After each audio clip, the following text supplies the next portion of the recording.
Olá pessoal, sejam bem-vindos de volta. Vamos continuar o nosso curso de Fundamentos de SOS. Então nós vamos falar agora sobre os componentes de um sistema operacional, né? O principal componente do sistema operacional é o kernel, ou núcleo do sistema operacional. Ele não está aparecendo aí nesse diagrama, mas seria esse círculo central aí com o nome sistema operacional. O núcleo do sistema operacional, ele contém as principais rotinas do SO, ele é o SO em si. Né? E na verdade, partes do núcleo, na verdade o escalonador de processo, o gerenciador de memória e o gerenciador de arquivo fazem parte do núcleo do sistema operacional. Uma falha de minha parte aí.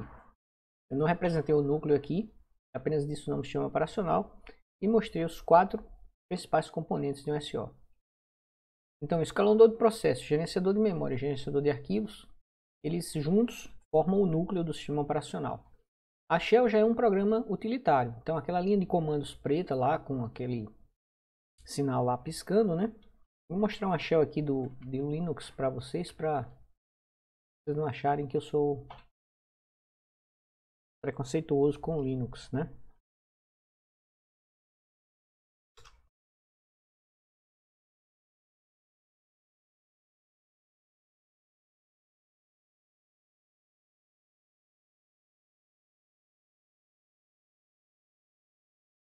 Então aqui vocês têm uma shell do Linux, é bem parecida com a shell do DOS, né? Muda simplesmente o sinal de prompt. E no caso do DOS ele mostra a unidade de disco que você está, A, B, C ou D, ou EF, dependendo de quantas unidades você tenha. E um sinal de maior, né? 2 pontos barra maior. Já os prompts do Linux em geral tem o nome da máquina. O nome do usuário, no caso aqui, Chris, arroba, o nome da máquina. No caso aqui, o cara colocou o mesmo nome do sistema operacional, Ubuntu, mas ele podia nomear a máquina dele. Depois vem 2 pontos, isso aqui tudo é configurável, certo? No Linux. Tanto também no DOS também. E aí vem um tio que diz que é o diretório corrente que você está, ou seja, você está no seu diretório de trabalho, tio significa isso. Sinal de dólar, que em geral é padrão para o Linux. Né? Se for um sinal de hashtag aqui, jogo da velha, significa dizer que você está no modo superusuário, né? É o usuário administrador, o root do sistema operacional. Alguns, não sei se hoje em dia o Linux ainda usa o hashtag para indicar isso, mas os Unix, principalmente os da Sun que eu usei, eles mostravam essa diferença para você sacar que você estava no modo superusuário, para você não fazer besteira, né? Que no modo superusuário você pode fazer qualquer coisa, apagar todo o HD do computador, por exemplo. No modo usuário você não pode fazer isso. Pode apagar a sua cota de disco, os arquivos que fazem parte da sua cota de disco. Mas não pode apagar o arquivo de outra pessoa, por exemplo. Então aqui você tem alguns comandos, né? Exatamente aqui o que é que ele está querendo fazer. O Linux tem bem mais comandos do que o DOS. Vamos ver esse outro aqui. Eu ainda está instalando coisa. Aqui vocês estão vendo um prompt com a hashtag, ó.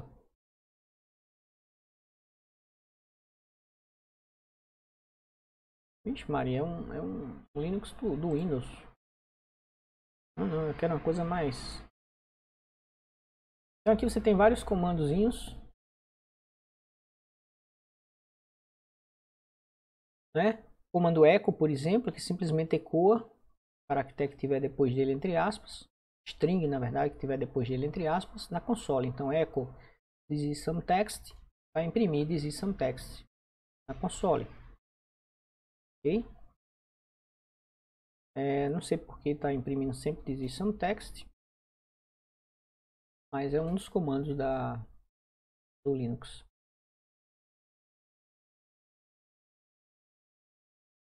Então a shell é justamente o interpretador de comandos antigamente, né, em modo texto, ou shell gráfica que a gente tem hoje, que é a área de trabalho, que a gente chama de área de trabalho, desktop. E você tem um fundo de tela e você tem vários ícones espalhados em cima desse fundo de tela, imitando realmente o topo de uma mesa, a superfície de uma mesa, né? A ideia do desktop de um computador é imitar a superfície de uma mesa. Daí que surgiu, por exemplo, o íconezinho da lixeira, né? Você tem geralmente uma lixeira para jogar papel fora em cima da sua mesa ou do lado da sua mesa. E aí o íconezinho de pasta também era por conta das pastas físicas, pastas suspensas que guardavam os documentos, né? Eu tenho uma pasta suspensa aqui, não vou pegar não. Mas geralmente a gente tem em casa, né, um classificador de pastas suspensas para guardar documentos físicos que ainda são necessários, né? Você precisa guardar seu diploma, né? Seu diploma de graduação, de mestrado, etc. Seu certidão de nascimento. Então você armazena isso tudo em pastas físicas. Um exame médico que você queira guardar o histórico dos seus exames médicos, então você vai lá e guarda isso em pasta física. Se bem que hoje em dia os laboratórios estão disponibilizando de forma eletrônica também, né? Então você tem a Shell, o papel da Shell qual é? Fazer a interface com o usuário, seja ela modo gráfico ou modo texto, modo de comandos. Você tem o escalonador de processos, que tem um papel fundamental, que ele é quem diz qual é o programa que vai rodar o ciclo nível Neumann, dentre aqueles que estão na memória, né? Eu estou considerando agora já um sistema operacional multitarefa, né? Multiprogramado. Você tem o gerenciador de memória, que impede que esses processos que estejam todos na memória entrem em conflito uns com os outros. Então, na hora que você pede para mais um programa executar, o gerenciador de memória é quem vai descobrir se tem memória livre e qual é essa região de memória que está livre, levar o teu programa para lá e marcar na agendinha dele dizendo, ó, do byte tal ao byte tal, agora está ocupado. Estava livre, agora está ocupado. Tá certo? E aí existem várias formas de você gerenciar a memória. Eu faço analogia do gerenciador da memória com aquele gerente de hotel que sabe quais são os quartos que estão vagos agora, nesse instante, no hotel. Então ele tem lá, hoje é um sistema, né, mas antigamente já foi em papel, em que ele marcava dia tal, até dia tal, a suíte número 200 vai estar ocupada. Então, se você ligasse para lá, ele consultava essa papelada, hoje é em sistema, e dizia que não tinha disponibilidade para a data que a pessoa pediu, porque aquela suíte já estava reservada, já estaria ocupada naquela data. Então ele controla espaço. O gerente do hotel, o atendente, o funcionário do hotel que é responsável pelo controle dos quartos, ele faz o controle de espaço físico. O gerenciador de memória faz controle de espaço lógico na memória RAM. Então ele sabe quais endereços da RAM estão ocupados por pedaço de programa, por um pedaço de dado, e quais áreas de memória estão livres que podem ser alocadas. Tá? E aí existem vários algoritmos para fazer essa alocação, etc. Por exemplo, se um programa chega e decide não sair mais da memória, e agora? Ele vai ficar lá rodando? E se ele entrar em loop infinito? Ele vai ficar lá ocupando aquele resto de memória, aquele espaço de memória até que você resete a máquina? Então o gerenciador de memória também se preocupa com esse tipo de coisa, né? Se o programa está demorando muito tempo, ele simplesmente vai chegar uma hora que ele vai ser retirado à força da memória e a área dele vai ser disponibilizada para um outro programa executar, para que você seja o mais justo possível com todos os programas que queiram executar no sistema. Tá? O sistema operacional procura também ser justo, imparcial com os softwares aplicativos. E o gerenciador de arquivos, que controla basicamente o periférico mais importante, né, para armazenamento de dados, que é o HD. Então, geralmente você instala o sistema operacional primeiro no HD, para que ele fique guardado lá. E na hora que você executa, ele vai para a memória. Do mesmo jeito, você tem espaço no disco para você armazenar os seus dados, seus programas, né? Como usuário, você dispõe de uma área chamada cota em disco, quando o sistema é multiprogramado, para você armazenar seus dados lá. Certo? Mesmo no sistema Windows hoje em dia, que é multitarefa também e multiusuário, você pode definir cotas de espaço em disco, né? Você pode criar na sua casa, por exemplo, um usuário e uma senha para cada pessoa da sua família. E você pode estipular que, sei lá, o seu irmão mais novo só vai poder usar no máximo tanto de HD. Então, você está definindo um limite máximo de espaço em disco para que aquele usuário possa fazer uso do HD. O gerenciador de arquivos é quem vai controlar esse tipo de coisa para você no sistema operacional. Vamos ver cada um deles em detalhes. Então, o gerenciador de memória. Então, ó, cada job ou processo, né, hoje em dia a gente usa o termo processo. A partir da invenção do sistema Unix, a palavra job foi substituída para processo. Job é um termo muito ligado a mainframe. Já processo é um termo mais ligado a sistemas multiprogramados mais modernos, como é o caso do Unix. Né? Então ele vai garantir que haja espaço adequado para cada processo que você queira executar, né? E procurando minimizar o desperdício. A gente já vai entender o que significa esse desperdício de memória. Outra coisa que ele faz é impedir que um processo invada a área de memória do outro, né? Leia variáveis, altere o valor de variáveis ou então até destrua parte do código. Um vírus de computador, por exemplo, é um programa que descobre uma brecha no sistema operacional, mais especificamente no gerenciador de memória, e consegue burlar, né? Consegue tomar o controle que seria do gerenciador de memória para destruir programas ou gerar dados incorretos em programas de outros usuários.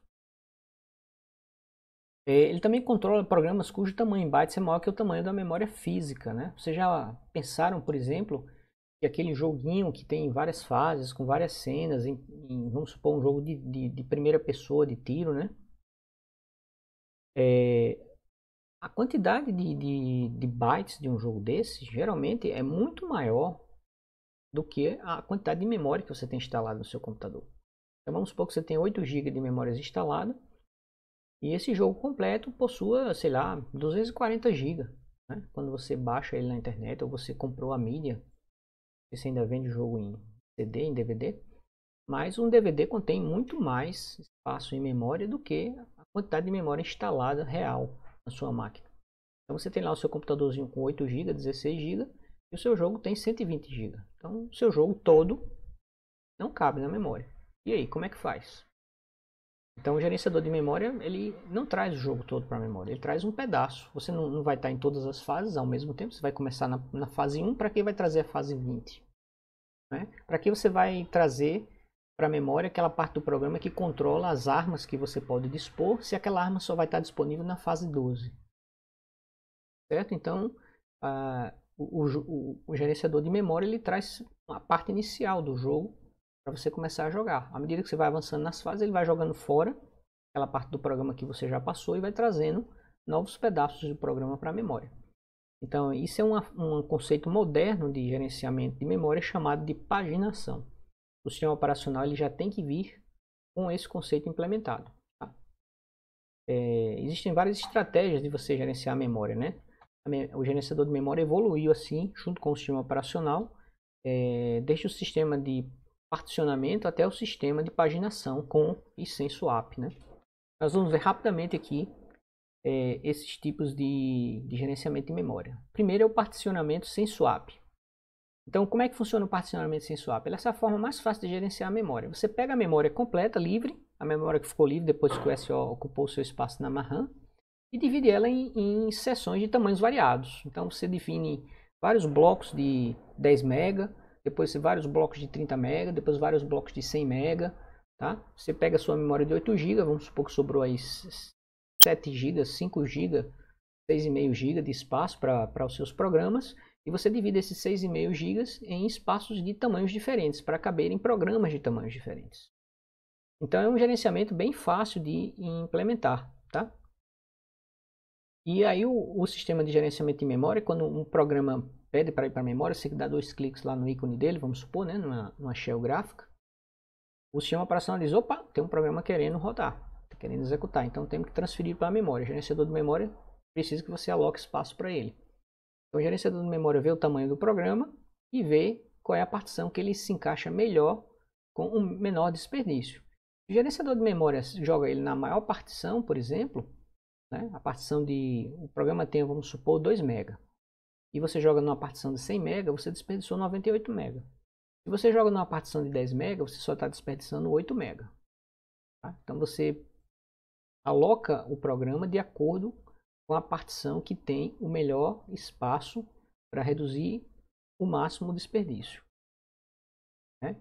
Mas ainda assim você tem um desperdício, e isso é chamado de fragmentação interna, que é exatamente aquele espaço que sobra dentro da partição que você não pode alocar para outro programa. Então a alocação das partições, que são os pedaços de memória, esses pedaços nos quais você divide a memória, é do tipo sim ou não, ou está alocado ou não está alocado. Se você pegou uma partição de 10 MB, colocou um programa de 2 MB, aqueles 8 MB lá, você não pode alocar para um programa de 5 MB, por exemplo. Você não pode ter 2 programas na mesma partição, certo? É tudo ou nada. E esses foram os primeiros gerenciadores de memórias implementados, porque eles eram bem simples, não podia ser muito complexo, né?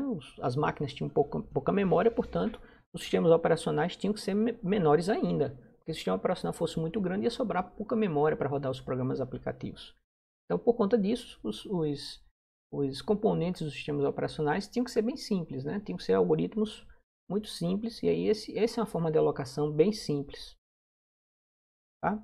Um detalhe é que no particionamento sem swap, um programa que seja maior do que a maior partição, ele jamais poderia ser alocado. Então, se sua maior partição tem 200 MB, né, nesse computador hipotético que tinha 6.5 GB livre para você fazer multiprogramação, um programa que tenha 300 MB não executa, porque a maior partição é de 200 MB. A menos que você reconfigurasse o sistema operacional, desse boot na máquina e passasse parâmetros para o sistema operacional, de modo que o sistema operacional, o gerenciador de memória, mais especificamente o sistema operacional, reconfigurasse o particionamento da memória, criando uma partição de 300 ou 400 MB, ao invés daquela máxima de 200. Certo? Mas isso exigiria que você parasse a máquina e desse boot nela de novo, para que aquela partição grande de 400 MB surgisse, e aí o programa de 300 MB poderia ocupá-la, por exemplo. Não era algo dinâmico, era uma coisa bastante estática. Então aqui você tem um diagrama que mostra o particionamento sem swap. O sistema operacional ocupa a memória, e você tem aí 3 programas também ocupando a memória. Então, a quantidade de programas que executam ao mesmo tempo é definida pelo gerenciador de memória. Nesse caso aí, né, diagrama muito simples, são 3 programas apenas. Então você tem uma multitarefa de 3 programas. Você podia ter 3 programas rodando simultaneamente. O programa 1 podia ser seu navegador web, o programa 2 poderia ser a sua ideia de programação, e o programa 3 podia ser o seu tocador de música, por exemplo. Então, mais do que isso, você não pode ter. Tá? Você não poderia chamar, por exemplo, o Windows Explorer, seu explorador de arquivos. Você tem que fechar um programa desse para poder chamar o seu explorador de arquivos. Certo? Você não poderia usar o Skype. Você tem que fechar aí a sua ideia de programação C ou Java, Eclipse, vamos supor, né? Para você poder chamar o Skype para funcionar. Se você quisesse rodar a calculadora, você teria que jogar fora lá o seu programa tocador de música. E assim sucessivamente. Máximo de 3 programas simultaneamente. E como se a máquina for multiprogramada, aí é que a coisa fica difícil, né? Porque aí você vai ter uma limitação, o sistema operacional, para ser justo, não vai deixar que um usuário ocupe as 3 partições, vai deixar que cada usuário ocupe uma partição, para dar espaço para que 3 usuários utilizem a máquina simultaneamente. Então, você tem mais restrição ainda. Tá?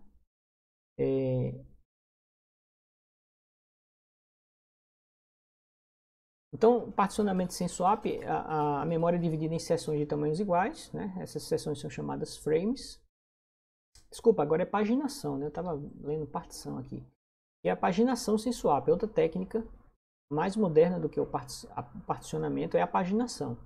Então, o que é que acontece na paginação? A memória ela é dividida em seções de tamanhos iguais, chamadas de frames. Então, acabou aquela história de dividir a memória em partições de tamanhos diferentes. Não, a memória é dividida em frames. Então, vamos supor que um frame tenha 4 MB. Então, você pega os seus 6,5 GB e dividem em pedaços de 4 MB. Cada pedaço desse é um frame. E aí você faz o seguinte, quando o programa pede para executar, ele vai ter que ir para a memória, você pega a área total do programa, vamos supor que o programa tenha 15 MB, e você divide ele também em blocos de 4 MB, certo? Então, nesse caso, você ficaria com 4 blocos de 4 MB, né? Você ficaria com 16 MB. 16 MB cabem os 15 MB do programa, certo? Então, nesse caso, você teria o seu programa em 4 páginas. Tá? Essas divisões de 4 MB que você faz no programa, você chama de páginas. Você tem a página 1 do programa, a página 2, a página 3 e a página 4. Só que a página 4 ela não é toda usada. Vai sobrar 1 MB, porque o seu programa tem 15 megas. Cada página tem 4, você usou 4 páginas, 4 vezes 4, 16. Certo? Então, seu programa de 15 precisa de 4 páginas para ir para a memória. Sendo que ele vai desperdiçar 1 MB. Isso é a chamada fragmentação interna. Ok? E aí o que acontece? Você tem esse esse diagrama aqui, ó, você tem um sistema operacional, veja que a memória ela é dividida em frames, com o mesmo tamanho, né? Vamos imaginar aí que esses frames tenham 4 megas. E quando o programa 1 decide executar, ele também é dividido em páginas, né? No caso do programa a gente chama de páginas, no caso da memória a gente chama de frames. Páginas de 4 MB. E aí você aloca essas páginas de 4 MB não necessariamente de forma contígua, como era no particionamento. Você pode colocar a página 1 no frame 1, pode colocar a página 2 no frame 3. O sistema operacional sabe que quando estiver executando a última instrução do frame 1, ele vai pular para aquele endereço, que é o primeiro endereço do frame 3. Certo? O sistema operacional controla, o gerenciador de memória tem isso tudo mapeado para saber que o programa 1 consiste no frame 1 e no frame 3. Então depois que ele executar o ciclo de von Neumann para a última instrução do frame 1, ele vai pular para aquele endereço de memória onde começa o frame 3. Senão ele vai invadir o programa 2, o programa 3 aí, que é esse frame 2 aí, ó. Certo? Se ele continuar contiguamente, sequencialmente, o program count continuar somando mais um, mais um, mais um, né, ele vai invadir a área do frame 2. Então, nesse caso, o program counter, o gerenciador de memória vai dizer, ó, program counter, você vai ter que ser incrementado de mais um, né? Mas esse seu mais um agora não vai ser mais um, vai ser mais 4 mega, porque aí ele vai pular o frame 2 e vai cair exatamente no primeiro byte do frame 3. E aí você tem o programa 2, que é o laranja, ocupando 2 frames. Nesse caso aí os frames foram contíguos, por coincidência. E o programa 3 ocupando também 2 frames e também não contíguos. Certo? Então isso é um esquema muito mais otimizado, mais inteligente e diminui a fragmentação interna. Tá? Então o desperdício é muito menor. Porque você pode no máximo desperdiçar a última página, o último frame, melhor dizendo. Pode ser que a sua página 2 aí do programa 1, embora ela esteja toda vermelha, pode ser que ela ocupe só a metade da página 2. O código vem até a metade da página 2. Ó. Certo? Da metade para o final da página 2, está livre, eu não estou usando. Então o frame 3 aí no caso vai ficar metade dele ocupado e metade dele livre. Então isso se chama de fragmentação interna dentro da página do programa. Tá? Você levou uma página para um frame que tem uma fragmentação interna. E aí você tem a técnica mais moderna que é usada hoje em dia nos sistemas operacionais, que é a chamada paginação com swap. Aí, sim, uma desvantagem desse tipo de paginação sem swap é que um programa que seja maior do que a quantidade de memória livre, mesmo que ele possa ocupar todos os frames da memória, ele não vai executar, certo? Nesse caso aqui, quando um programa executa, todas as páginas têm que ser alocadas em frames, todas. Você não pode alocar a página 1 e não alocar a página 2 do programa 1, ou do programa 2 ou do programa 3. Todas as páginas têm que ser alocadas em frames. Então o programa tem que ir todo para a memória. Então o que é que acontece com esse tipo de paginação e de gerenciamento de memória? Vamos supor aqui que cada frame tenha 4 MB, né? 1, 2, 3, 4, 5, 6. 4 vezes 6, 24. Então a gente tem 24 megas aqui, ó. Então um programa de 24 megas e 1 byte, ele não roda nessa memória, não roda nesse sistema operacional. Ele precisaria de mais um frame aqui para 1 byte. Certo? Então, olha só que pena. No máximo, um programa pode ter para esse sistema operacional, essa arquitetura simples aqui, fictícia, hipotética, né, didática, você pode ter no máximo um programa de 24 MB. E aí ele ocuparia toda a memória, todos os 6 frames, 6 vezes 4, 24. E aí ocuparia os 24 MB dessa memória. Um programa com 24 MB e 1 byte já não caberia aqui e, portanto, não executaria. Ele não poderia ser executado nesse sistema operacional. Está fora. Né? Porque a paginação sem swap, ela exige que todas as páginas sejam alocadas em frames. Certo? O programa tem que ir todo para a memória. Mesmo que você não vá utilizar a página 2 nem tão cedo, vai ficar fazendo um loop aqui bem grande no frame 2 antes de ir para o frame 6. O frame 6 tem que estar alocado com a página 2. Certo? Aí a paginação com swap acabou com esse problema. Esse era um problema que existia desde o começo. E os sistemas operacionais permitem que programas gigantescos ocupem a sua RAMzinha lá de 8 GB ou de 16 GB. Porque o que ele faz? Ele faz swap das páginas. O que é swap? Existe o chamado swap in, swap out. Swap in é quando uma página vai do HD para a memória. Swap out é quando uma página sai da memória né? Não precisa voltar para o HD, porque ela já está lá no HD. Ela simplesmente sai da memória. Então, quando uma página vai para a memória, swap in. Quando uma página sai da memória, swap out. Certo? E aí, o que é que acontece? Um programa, ele não precisa estar totalmente alocado em frames na memória principal. Veja o caso do programa 1 aí. Ele tem a página 1 alocada no frame 1 e a página 2 alocada no frame 3. A página 3 não está alocada, não estou precisando dela agora. Então vamos supor que esse programa já rodou todo o código do frame 1 e está agora executando o código no frame 3. Quando ele chegar no último byte aqui, na última instrução, né, quando ele for executar o ciclo de von Neumann para a última instrução aqui do frame 3, ele vai pedir a próxima instrução. E aí isso vai gerar uma chamada page fault, uma falta de página. O gerenciador de memória vai detectar essa condição, ou seja, eu estou precisando da próxima instrução e essa página não está na memória. E aí o que é que o sistema operacional vai fazer? Ele vai ter que trazer a página 3 para a memória, mas a memória já está toda ocupada.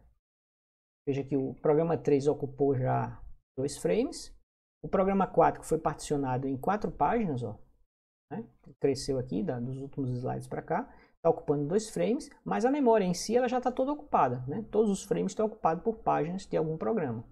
Então, quando o programa 3 produzir um page fault, uma falta de página, o sistema operacional vai ter que escolher um frame desse para ir embora. Certo? Pode ser do próprio programa, vermelho no caso, ou pode ser de outro programa. Então, vamos supor que essa página, esse frame 1 do próprio programa já esteja há muito tempo aí. Então, ele pode simplesmente olhar quanto tempo esse frame 1 está aí. Essa página 1 está no frame 1. Já faz mais de 10 minutos. 10 minutos é um tempo absurdo em termos computacionais. Então, vamos tirar esse frame 1 daqui. E vamos alocar a página 3 no frame 1. Então, o que é que aconteceu com a página 1? Ela fez um swap out. Ela saiu do frame 1. E aí, a página 3 fez um swap in. Ela entrou no frame 1, ela ocupou o espaço que era da página 1.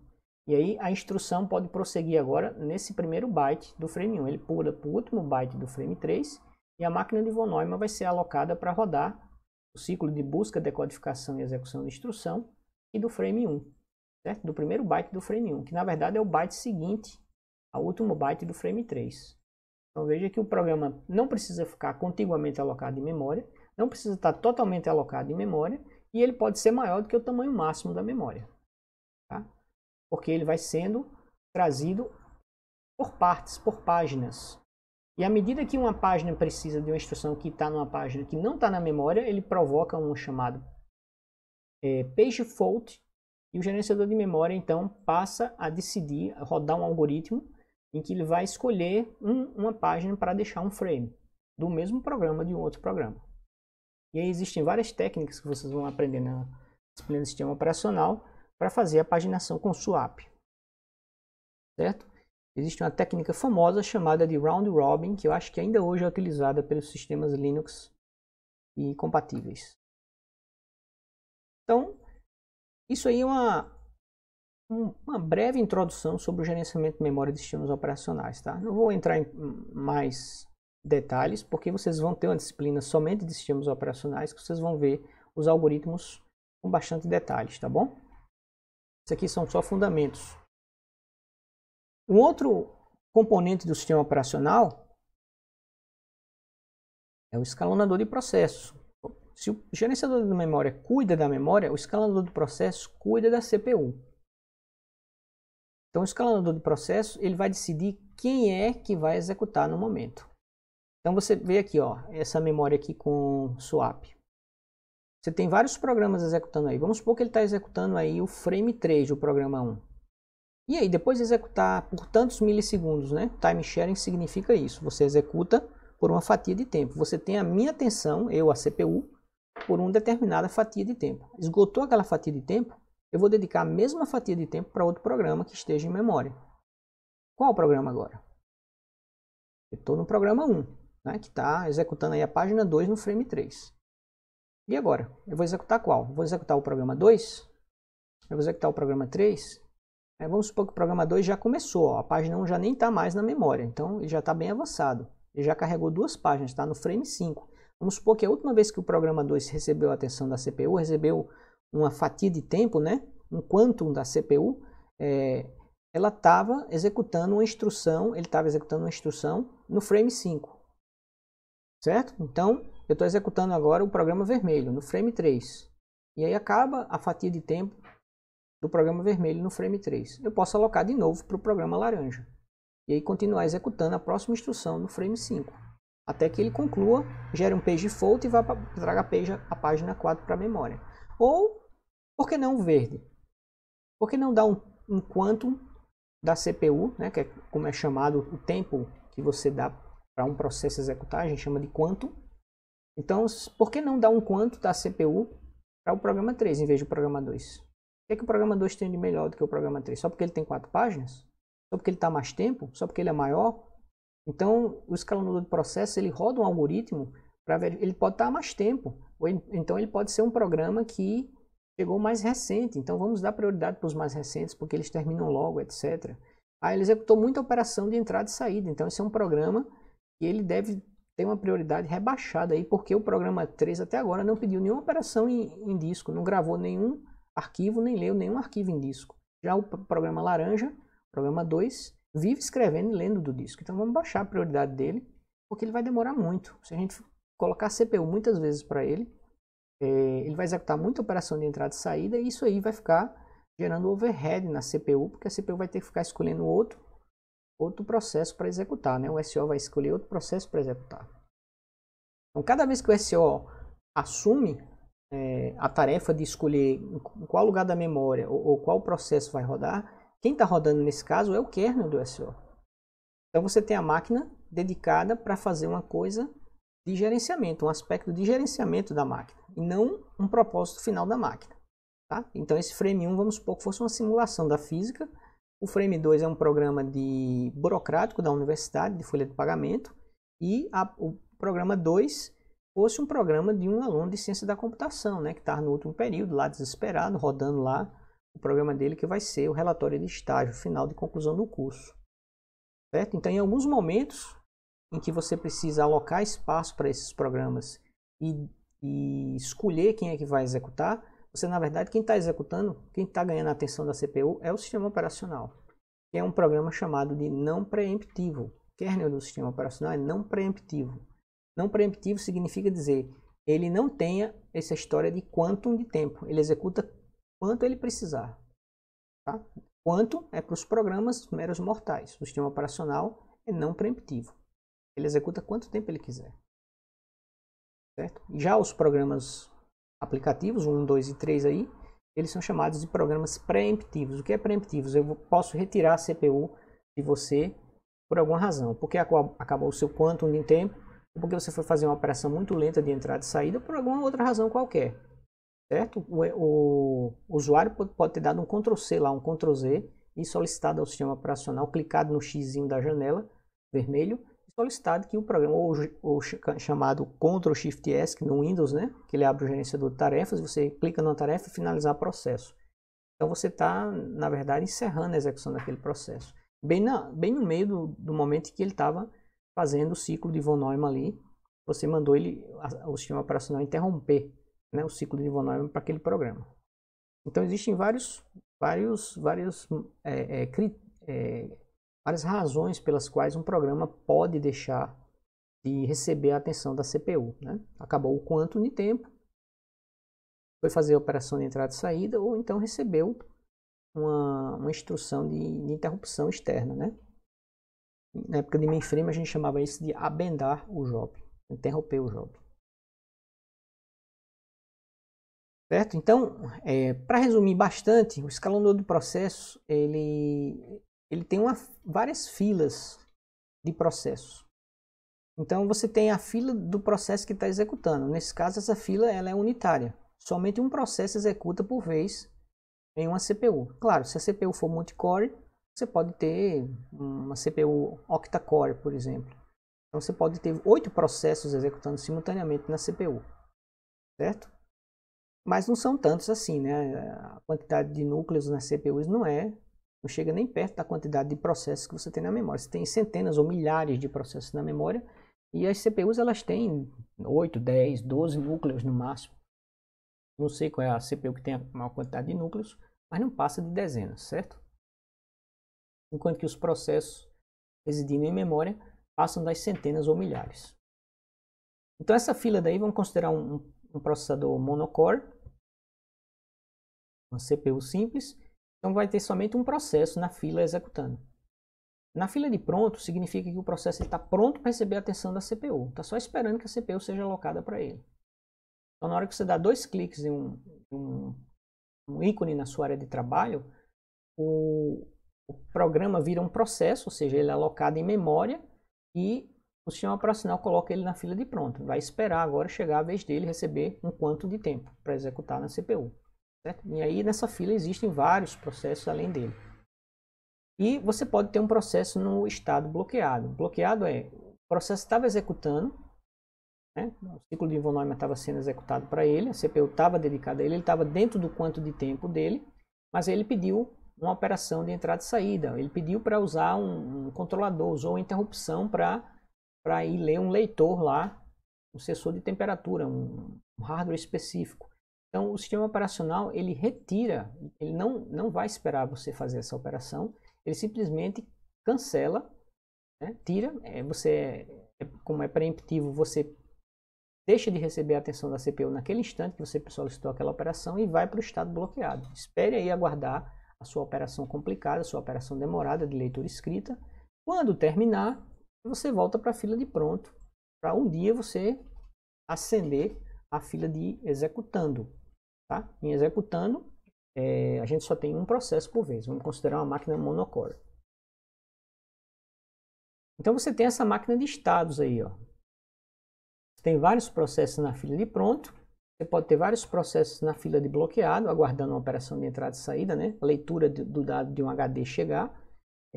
Milhares de ordem de magnitude mais lenta do que a velocidade da CPU. Então, enquanto você lê um byte do HD, a CPU pode executar milhões de instruções de multiplicação, por exemplo. Então não vale a pena esperar que essa operação se conclua. Você pode estar executando outros processos, enquanto aquele processo está esperando que o HD transfira a informação para a memória. Quando o HD terminar de transferir, ele avisa o sistema operacional, e o sistema operacional tira o teu processo da fila de bloqueado e coloca na fila de pronto. E aí, em algum momento, quando esse processo azul que está executando agora no momento acabar o quantum de tempo dele, o sistema operacional, através do escalonador de processo, olha para a fila de pronto e escolhe um desses aí. Não necessariamente é aquele que está lá na frente, lá no começo da fila, certo? Existe um algoritmo de escalonamento de processos, ok? Na verdade, o Round Robin eu acho que é um algoritmo de escalonamento de processo. Eu falei que ele era um de gerenciamento de memória para escolher a página, né? Mas eu acho que não, eu me atrapalhei. Round Robin é um algoritmo de escalonamento de processos, certo? Então, o Round Robin ele é como se fosse uma equação onde tem diversas variáveis que influenciam quando você executa essa equação com essas variáveis definidas, né? Prioridade, tempo, máximo, tamanho do arquivo executável. Então você preenche essa variável com essa expressão com esses valores de variáveis e aí ele chega no número, que é o número do job que vai executar, certo? Ah, é o roxo. Então dessa vez o roxo sai da fila de pronto e vai para a fila de executando. E aí acabou a operação de entrada e saída desse azul claro aqui, que está na fila de bloqueado, né? Esse aqui. Então o azul claro sai daqui e vem para a fila de pronto. Tá? Se você, por alguma razão, você receber alguma interrupção, né, do usuário, alguma coisa desse tipo, você pode também sair da fila de executando e voltar para a fila de pronto. Geralmente, essa interrupção daqui é por conta do esgotamento do quanto de tempo. Acabou o quanto de tempo, você volta para a fila de pronto para esperar a sua vez de executar novamente. Você executando essa máquina de estados muito rápido, né, dependendo da velocidade da CPU, você passa a impressão de que você está rodando em paralelo o seu tocador de MP3, o seu Windows Explorer, a sua IDE de programação Python, o seu navegador web com várias abas, cada aba daquela pode ser um processo aqui desse diferente, certo? Então, um programa que você tem aí, sei lá, fazendo alguma operação em disco, né, fazendo a limpeza do disco, a desfragmentação do seu HD. Então, todos esses programas, fora os próprios programas do kernel do sistema operacional e programas auxiliares do sistema operacional, como é o caso da Shell, né, que faz a interface com o usuário, todos eles estão aqui. A Shell está aqui, ó, no meio desses cartões. O desktop lá do seu sistema operacional Windows ou Mac OS ou Linux, ele está aqui. Ele é um programa aplicativo como outro qualquer. certo? Bom, finalmente chegamos no gerenciador de arquivos, né? O objetivo do gerenciador de arquivos é colocar ordem no HD. Então, o HD, quando você compra ele, ele vem no estado chamado de virgem e você precisa formatar, realizar uma operação chamada de formatação, em que você coloca ordem, coloca lógica naquela superfície magnetizável. Você não vai escrever um byte em qualquer lugar, em qualquer área da superfície. Então, a formatação divide o HD em trilhas e setores. E, e, e essas trilhas de setores eu faço uma analogia com, imagine que você ganhou de herança uma fazenda. E essa fazenda está cheia de mato. Eu não diria nem que é floresta, porque derrubar floresta não é uma coisa muito legal. É mato mesmo, certo? E aí você não dá para você sair jogando a semente do que você quer plantar no meio daquele mato. Você precisa organizar. Você precisa arar a terra, você precisa separar, né? Aqui vou plantar trigo, ali eu vou plantar milho, na outra eu vou plantar legumes. Numa área eu vou deixar descansando para o solo recuperar-se, né? Colocar adubo orgânico e tal. Deixar lá 6 meses a terra descansando para recuperar os nutrientes. E aí você começa a colocar ordem, né? Onde havia somente um monte de mato, onde era tudo mato. E aí essa forma de organizar a fazenda, né, em lotes, em revezos, né, como se chamam as áreas para pastagem de gado, por exemplo, dá origem a vários tipos de sistemas de arquivos, né? Você tem o sistema de arquivo FAT, por exemplo, que dominou o DOS, né, era o sistema usado no DOS, o NTFS, que foi usado no Windows NT, esse EST3X, eu não sei se ainda é usado ainda nos Linux da vida, isso pode estar defasado, tá, pessoal? Mas aí na disciplina de SEO vocês vão ver isso com melhor detalhes. E aí você tem também o gerenciador de arquivo com o papel de controlar os arquivos, né? Então, uma vez que você organizou o disco, agora o disco passa a ser uma área de ninguém para ser uma área onde você estruturou ela em diretórios e arquivos, em pastas e arquivos. Agora você tem uma estrutura hierárquica, né? Uma árvore, na verdade, em que você tem a parte inicial da árvore, que é a raiz, onde ela começa, onde a estrutura começa, que é chamado o root, né? O caminho raiz da árvore, e a partir dali você pode criar subdiretórios dentro de subdiretórios, dentro de subdiretórios, e colocar arquivos nesses diversos níveis de subdiretórios. Então, quem dá essa visão de que o HD é um sistema de pastas organizadas hierarquicamente é o gerenciador de arquivos. Certo? O HD, na verdade, ele não vem de fábrica dessa forma. É o sistema operacional que dá essa cara, que dá essa abstração de arquivo e de pasta para uma superfície magnetizável. Então, ó, executar a criação, modificação e exclusão de arquivos, tudo isso passa pelo gerenciador de arquivos, não é? Você faz um programa em Python que escreve um arquivo, meu programa está gravando direto no HD. Não, ele passa pelo gerenciador de arquivos, verificar se você tem espaço em disco, se você pode escrever naquele lugar, se você realmente pode escrever ou ler naquele lugar, né? Se aquele arquivo a mais não vai extrapolar a tua cota máxima. Então ele faz uma série de checagens e de controle de permissões para saber se você pode realizar aquela operação de criação, modificação e exclusão de arquivos. Já tinha falado disso aqui, né? E aí você chega, eu tinha dito que era o último, né, o gerenciador de arquivos, mas você chega na interface com o usuário, né, que a gente chamava, pelo menos antigamente, de shell, né? E aí você pode ter uma shell gráfica ou textual. A shell permite que o usuário interaja com o sistema operacional. Tá? O sistema operacional ele facilita a vida de quem vai escrever programas para aquele hardware, mas você precisa interagir com o sistema operacional também. Ele é um programa. Tá? Você não vai interagir com ele programando, escrevendo um código. Senão todo mundo que usasse o computador precisaria ser programador. Então, o programa que faz a interface do sistema operacional com o ser humano é chamado de shell. Tá? E no começo ele era textual, você precisava entender os comandos da shell para fazer alguma coisa no sistema computacional. E hoje em dia ela é gráfica, muito, aí facilitou bastante, né? A ideia da interface gráfica, na verdade, foi criada pela Xerox, uma empresa que vocês conhecem como fabricante de máquinas copiadoras, mas a Xerox é uma empresa extremamente inovadora. Foi ela que criou, acho que a máquina de ressonância magnética, num projeto para decifrar a máquina de... Uma máquina que atribuem a Aristóteles a invenção dela. Máquina de Antikythera. Certo? Tem documentário da BBC, eu acho, que fala sobre esse mecanismo de Antikythera, uma ilha da Grécia, perto da Grécia, que foi descoberta no começo do século passado e que intrigou os pesquisadores durante muito tempo, que eles não sabiam, achavam que era uma coisa importante, mas não sabiam exatamente o que era aquela máquina. Depois eles vieram a descobrir que a máquina era muito mais complexa do que eles pensavam, e inclusive que ela podia ser programada. Então, talvez o inventor do computador deixe de ser o Charles Babbage e passe a ser o próprio Aristóteles em pessoa, né? Porque, sim, eu estava falando da Xerox. A Xerox inventou uma máquina que permitia, através de várias frequências de luzes, eu acho, alguma coisa assim, o raio-x, fazer com que ele batesse uma foto de dentro da máquina. A máquina era de metal, né? O metal já estava num estado de decomposição muito grande, muito frágil. Se você tentasse abrir aquilo ali, a máquina virava pó. E eles pediram a Xerox para desenvolver uma máquina que pudesse enxergar dentro do metal, para eles verem o que é que tinha atrás das engrenagens que estavam na parte mais externa da máquina. E eles conseguiram descobrir o que é que a máquina fazia. Então ela conseguia prever eclipses, ela conseguia dizer qual era o ano que havia a Olimpíada na Grécia, ela conseguiria descobrir o ciclo lunar, quando é que ia ter lua cheia, lua nova, etc. Enfim, uma série de coisas, e você podia programar a máquina também, né? Então é uma máquina bem avançada para a época, e a Xerox contribuiu, né, com uma ferramenta para decifrar o mecanismo de Antikythera. Pesquisem esse documentário aí, é bem interessante.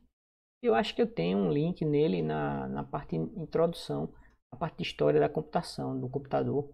Deve ter um vídeo falando sobre o mecanismo de Antikythera. Certo? Eu já assisti umas 2 vezes esse documentário, ele é muito interessante. Aqui vocês têm a evolução das diversas interfaces de comando com o usuário, né? Conhecida também como Shell. Então você tem desde a interface modo texto lá atrás, ó, a interface do DOS. Depois o DOS inventou um programa aplicativo que o Bill Gates chamou de janelas, né, o Windows, e simulavam a ideia de multitarefa e de janelas hierarquizadas, né? A ideia de ícones também.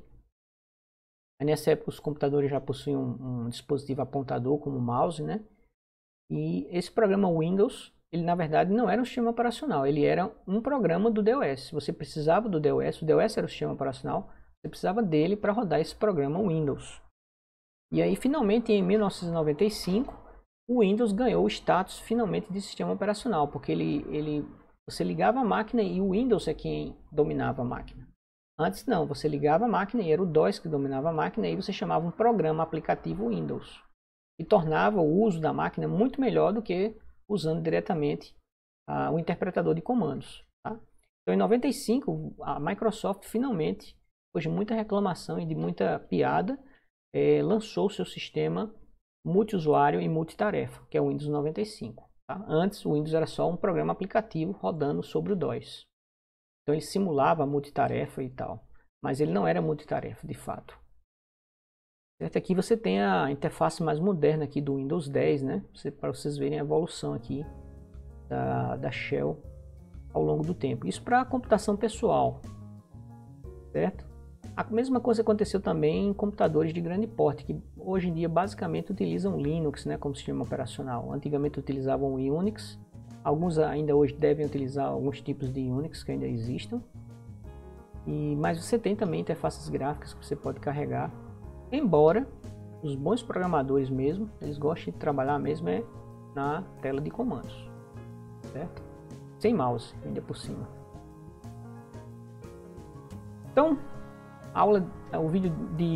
esse vídeo termina por aqui, e no próximo vídeo a gente vai fazer um estudo de caso sobre o interpretador de comandos, que é a Shell do Linux. Vamos aprender alguns comandos da Shell do Linux, que pode ser útil para vocês como desenvolvedores de aplicação, também programarem um pouco no terminal, né? Saberem alguns comandos do terminal, porque Às vezes você pode até gostar mais de usar o terminal do que usar uma IDE gráfica, né? Tem vários colegas meus que detestam IDE.